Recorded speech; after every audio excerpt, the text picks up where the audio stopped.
This 2-pack of lights is really cool because it is a 2-source light, meaning you got light coming from the front and from the top. So you can have it in 2 different ways. It also has a lot of different modes.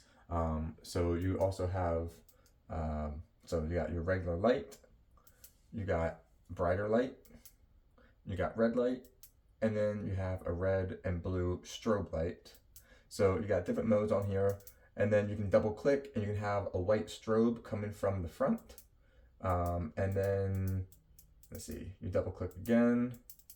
Double clicking is kind of going back and forth between the top and the front light.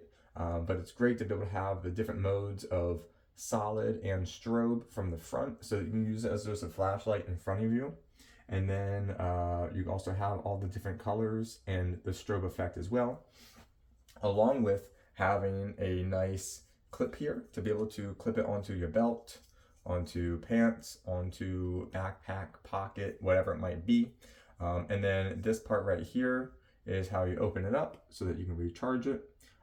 It's just with a regular USB-C, and it comes with 2 USB-C cords. So these are really bright lights. I'm just gonna take it, let's just go over here where it is dark and in the bathroom here, and you can see without the lights and with just one light, it is very bright indeed for this tiny little light. I mean, this thing is small, but it packs a powerful punch. So highly recommend it. And again, it is a 2-pack with 2 source of light on the front and on the top. So highly recommend it. Thanks to the brand for providing it for me.